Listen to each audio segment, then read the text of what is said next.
Atasnya ada khatatif, ada orang yang lewat di atasnya ibarat kilat, ada yang seperti orang naik ke atas kendaraan, ada ibarat orang yang berlari, ada orang yang berjalan biasa, ada yang merangkak, bahkan ada seperti bayi.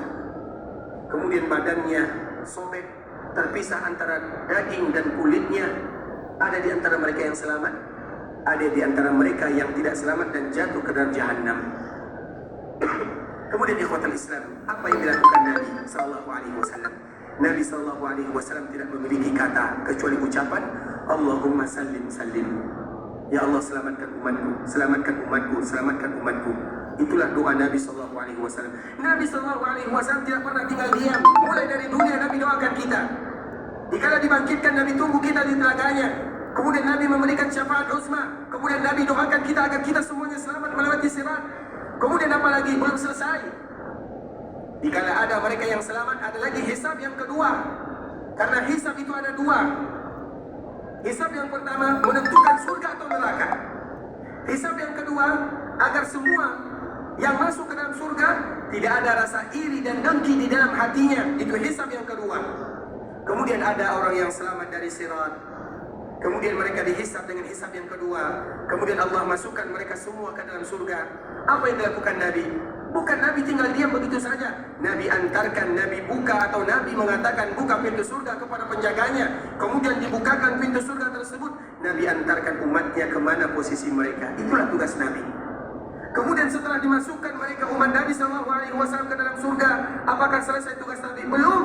Masih banyak di antara umat Nabi yang tidak berhasil melewati sirat. Masih banyak di antara mereka yang masuk ke dalam api neraka. Apa yang dilakukan Nabi agar kita tahu bagaimana perjuangan Nabi sallallahu alaihi wasallam.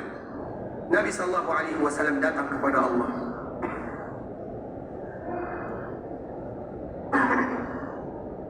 Kemudian apa yang dilakukan Nabi sallallahu alaihi wasallam? Nabi sujud. Dikala Nabi sujud, maka Nabi memuji Allah Subhanahu wa taala dengan pujian yang luar biasa. Yang mana pujian tersebut tidak pernah disebutkan oleh Nabi dikala di dunia. Dikala Nabi sallallahu alaihi wasallam datang kepada Allah, menghadap kepada Allah, Nabi sujud. Kemudian Nabi memuji Allah Subhanahu wa taala. Kemudian dikala Rasulullah sallallahu alaihi wasallam sedang memuji Allah dengan kalimat-kalimat yang indah, dengan nama-nama yang mulia, dengan sifat-sifat yang agung. Apa kata Allah Subhanahu wa taala kepada baginda yang mulia? Ya Muhammad, irfa' ra'sak. Wahai Muhammad, angkat kepalamu. Wa qul, katakan, isma', engkau akan didengarkan. Wasal tu'ta, minta, engkau akan diberikan. Wasfa' tusyaffa', berikan syafaat, maka engkau akan mendapatkan atau akan memberikan syafaat. Apa jawaban Nabi sallallahu alaihi wasallam dikala diizinkan oleh Allah untuk meminta dan berbicara? Jawaban Nabi hanya satu, ummati. Ya Allah, umatku. Masih ada di antara mereka yang ada di dalam jahannam. Maka apa kata Allah Subhanahu wa taala? Ya Muhammad, akhriju minan nar man kana fi qalbihi mithqala sya'irah min al-iman. Wahai Muhammad, keluarkan mereka-mereka yang ada di dalam neraka tersebut dari umatmu, mereka yang masih memiliki keimanan walaupun sebesar syair. Syair itu seperti sebesar padi. Walaupun mereka masih memiliki keimanan yang kecil, namun kalau masih ada iman di dalam jiwa dan hati mereka, keluarkan mereka. Maka Nabi pun mengeluarkan, dan itu disebut dengan syafaat. Syafaat bagi mereka yang masuk ke dalam neraka agar dikeluarkan oleh Allah Subhanahu wa taala. Dan syafaat itu harus kita ingat, ikhwatul Islam. Syafaat itu memiliki syarat. Yang pertama, izin Allah. Mereka yang memberikan syafaat wajib dengan izin Allah, dan Allah mengizinkan nabinya untuk memberikan syafaat. Namun syarat yang kedua apa? Syarat yang kedua adalah keridhaan Allah untuk yang akan mendapatkan syafaat. Kita betul menjadi umat Nabi. Nabi betul akan memberikan syafaat kepada umatnya. Namun apakah kita termasuk orang yang diridhai oleh Allah untuk mendapatkan syafaat? Kita tidak tahu. Sehingga jangan pernah beranggapan ikhwatal Islam, oh nanti di akhirat kita akan mendapatkan syafaat Nabi. Betul, Nabi memberikan syafaat. Namun pertanyaannya, syafaat itu ada dua syaratnya. Yang pertama, izin untuk memberikan syafaat. Allah izinkan Nabi. Yang kedua, keridhaan Allah untuk mereka yang akan mendapatkan syafaat. Apakah kita termasuk di antara mereka yang diridhai oleh Allah Azza wa Jalla? Sehingga kita juga harus selalu meminta kepada Allah Subhanahu wa taala, ikhwatal Islam. Kemudian ikhwatal Islam, Nabi SAW setelah meminta berdoa memohon kepada Allah untuk dikeluarkan umat-umatnya yang masih memiliki keimanan walaupun sebesar syair, maka mereka keluar. Namun masih banyak umat Nabi ada di dalam neraka. Maka Nabi kembali bersujud kepada Allah untuk meminta. Nabi bersujud, memohon, memuji Allah Subhanahu wa taala. Kemudian Allah kembali menyebutkan, "Ya Muhammad, irfa' ra'sak, angkat kepalamu, wa qul yasma', katakan aku akan dengarkan, wasal tu'ta, wasfa'tu syafa', minta aku akan kabulkan, berikan syafaat aku akan izinkan." Apa jawaban Nabi? Sama, umatku ya Allah masih ada di antara mereka dalam api neraka. Maka apa kata Allah Subhanahu wa taala? Keluarkan mereka yang masih memiliki keimanan walaupun sebesar zarrah. Zarrah itu ikhwatul Islam. Para ulama menyebutkan zarrah itu artinya adalah semut hitam yang kecil. Itu artinya zarrah.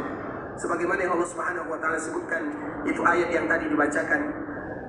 "Faman ya'mal mithqala dzarratin khairan yarah wa man ya'mal mithqala dzarratin syarran yarah." Zarrah itu apa? Yaitu ada ukurannya. Apa ukurannya? Semut hitam kecil, itu zarrah.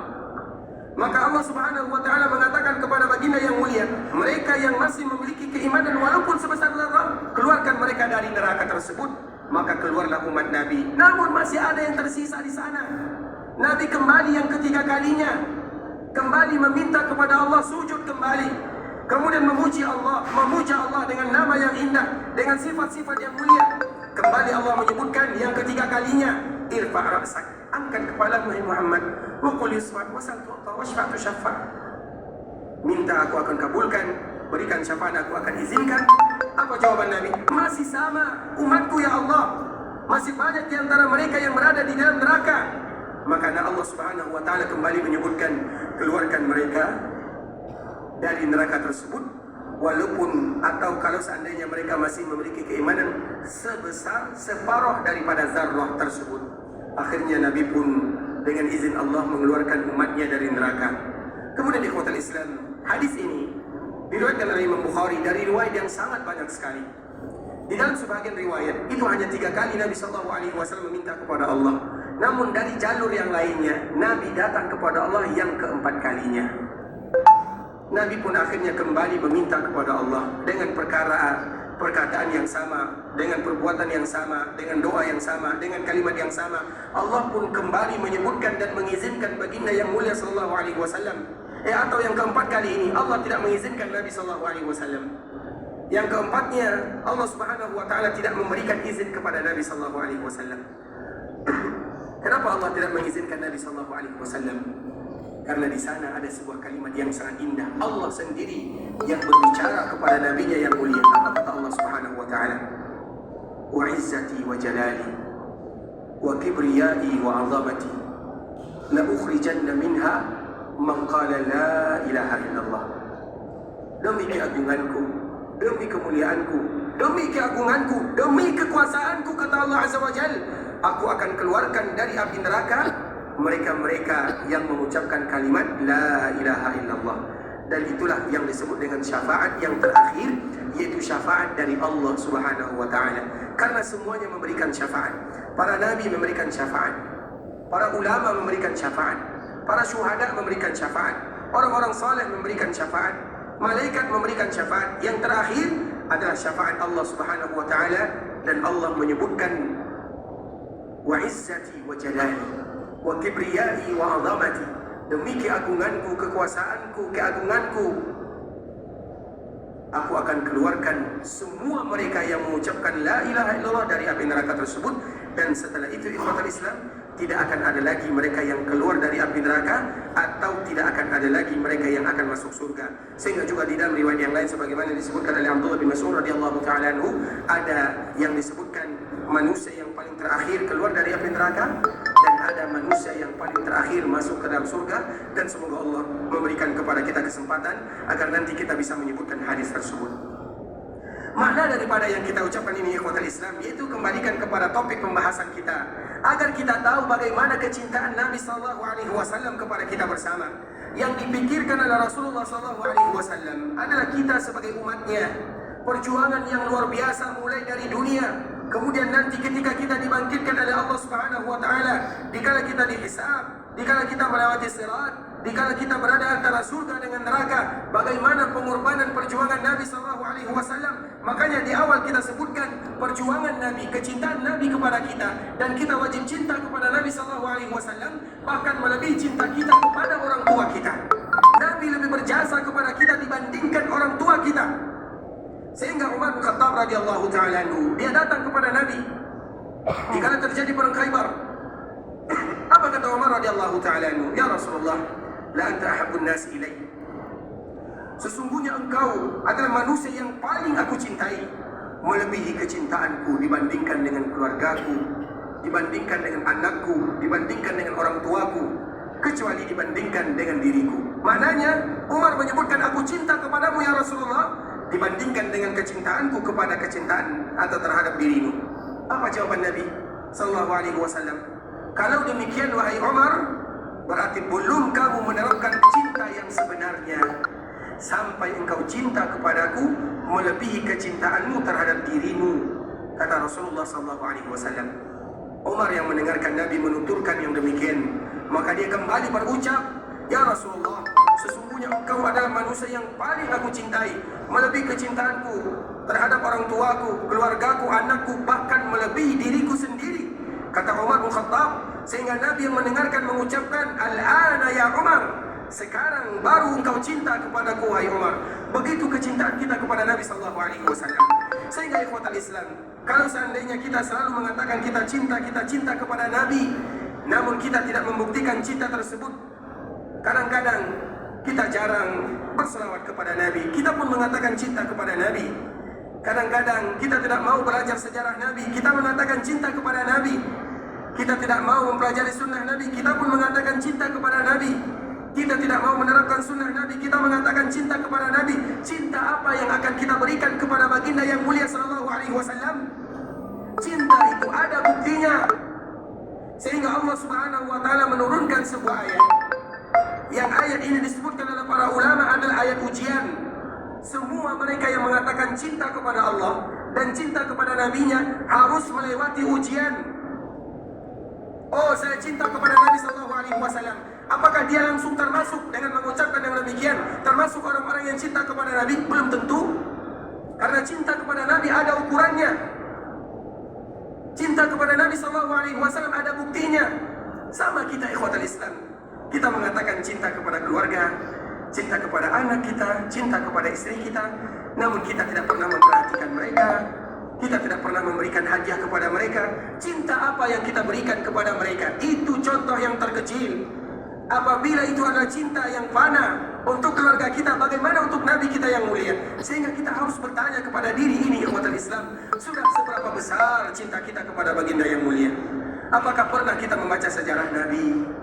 Apakah kita pernah mempelajari hadis-hadis Nabi? Apakah kita pernah mempelajari sunnah Nabi? Apakah kita sudah mengamalkan sunnah Nabi dalam kehidupan sehari-hari? Coba sesekali kita bertanya kepada diri ini, bagaimana kecintaan kita kepada Nabi? Setelah sekian banyak kita sebutkan bagaimana cintanya Nabi kepada kita sallallahu alaihi wasallam, kemudian pertanyaannya, bagaimana pula bentuk cinta kita kepada Nabi sallallahu alaihi wasallam? Para sahabat mereka buktikan.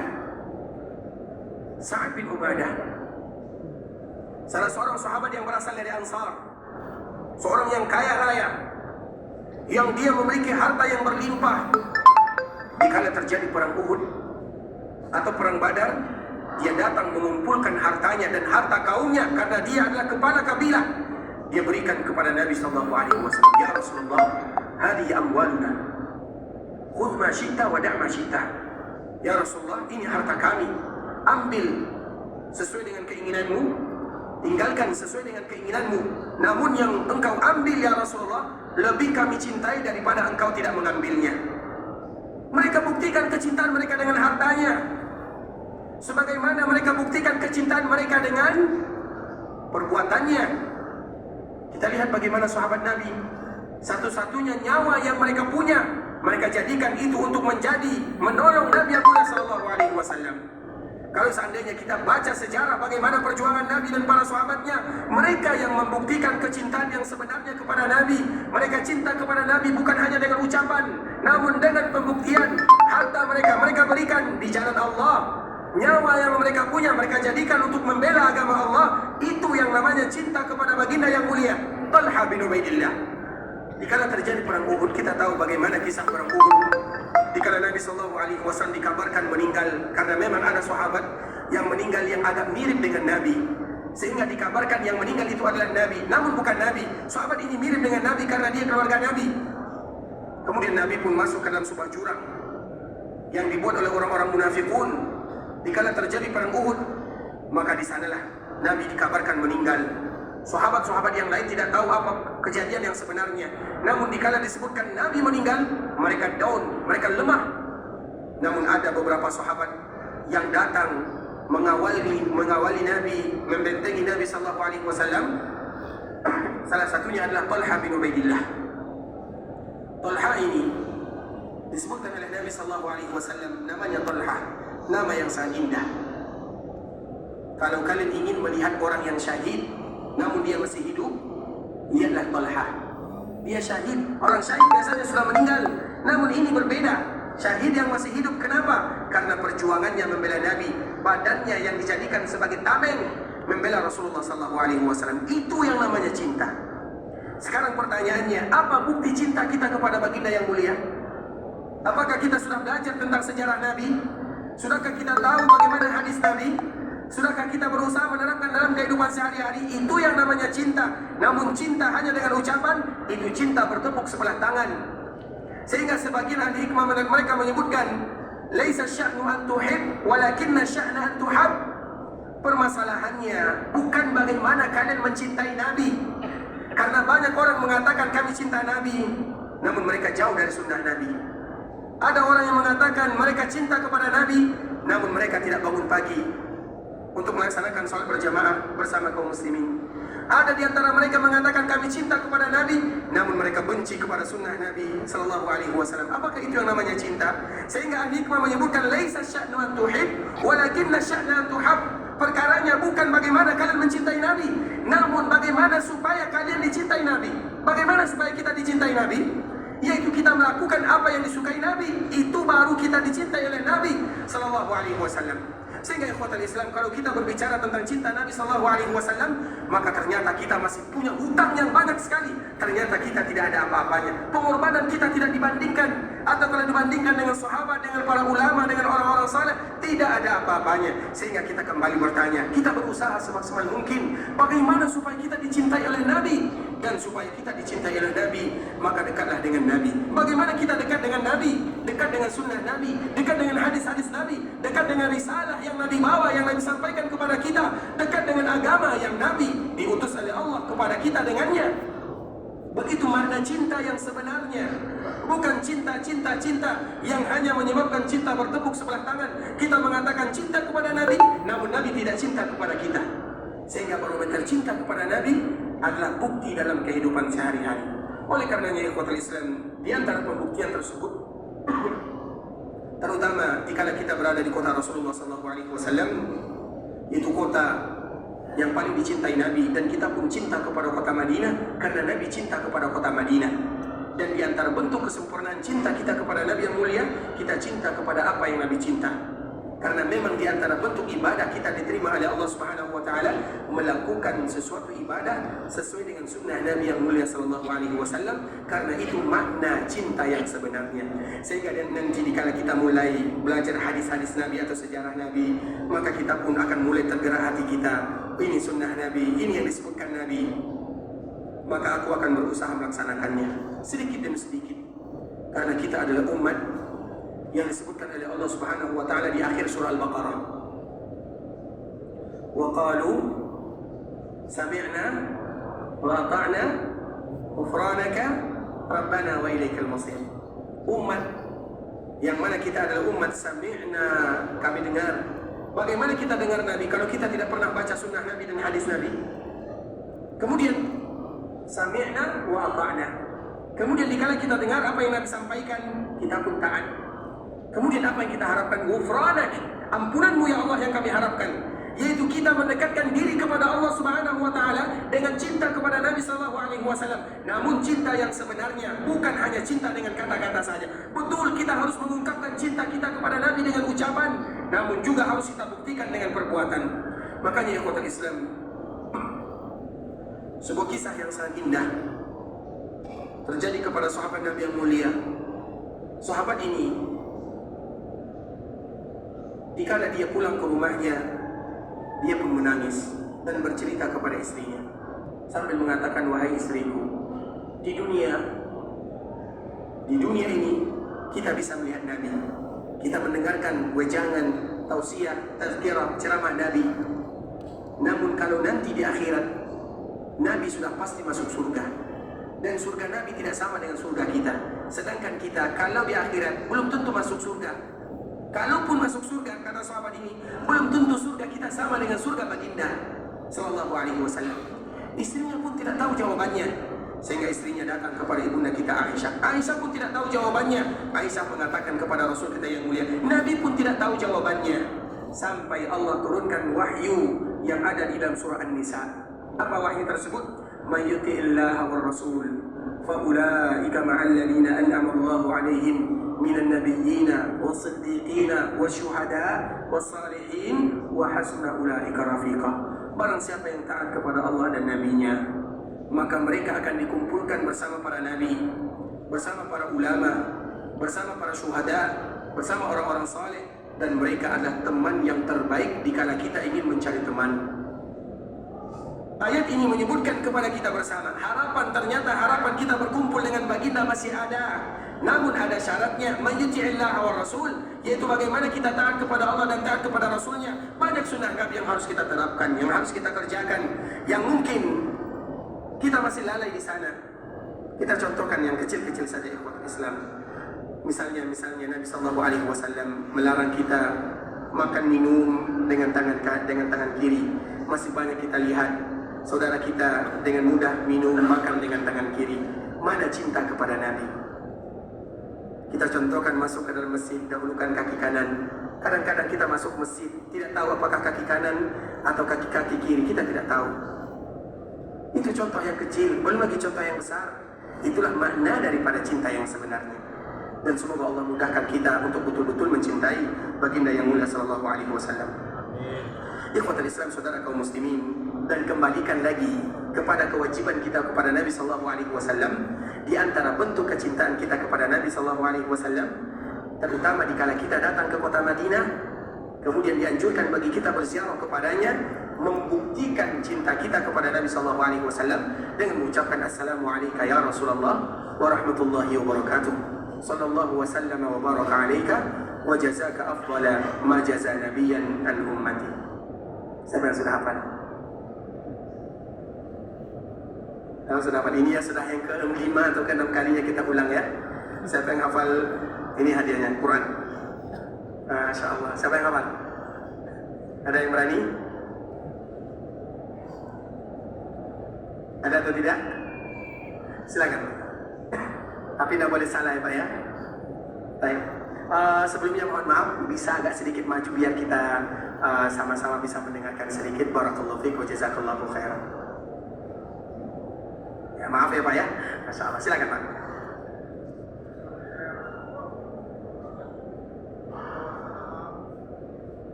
Masya Allah. Betul ya Pak ya.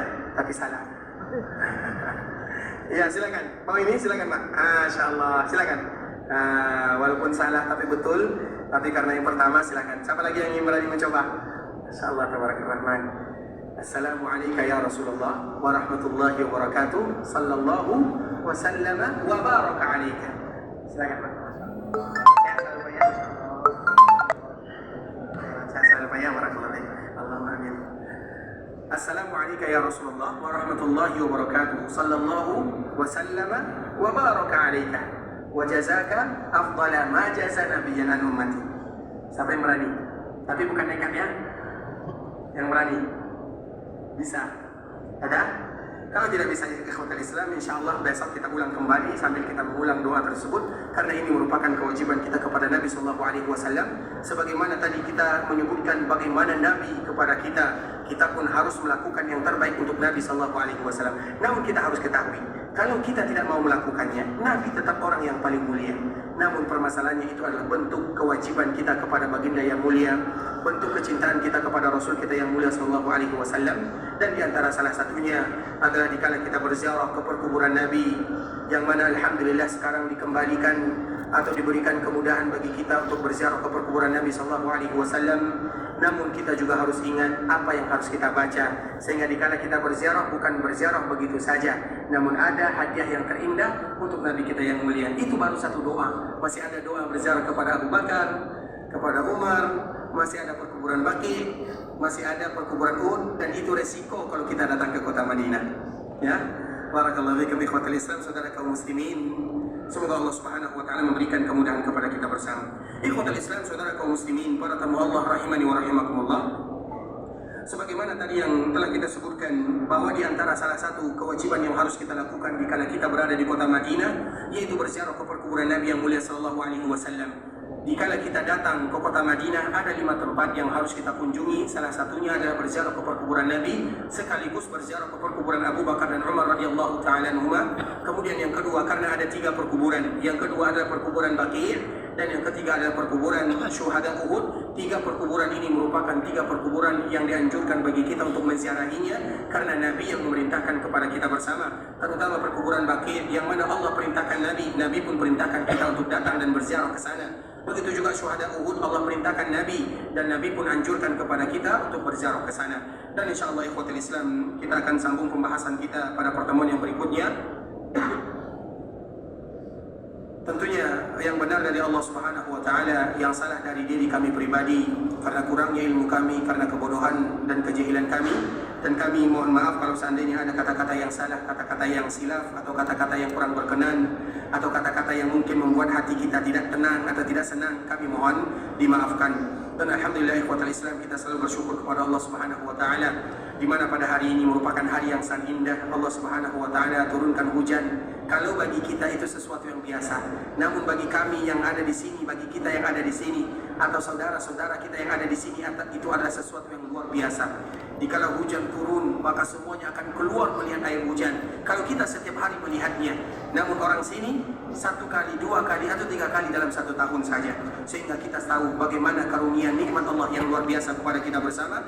Dan di antara salah satu yang kita ucapkan adalah Allahumma sayyiban nafi'ah. Ya Allah, berikan kepada kami hujan, yang mana hujan tersebut adalah hujan yang akan memberikan manfaat kepada kami, bukan hujan yang membawa bencana kepada kami. Dan kita juga tahu ikhwatul Islam, di antara salah satu yang harus kita lakukan dikala Allah Subhanahu wa taala turunkan hujan adalah berdoa kepada Allah Subhanahu wa taala.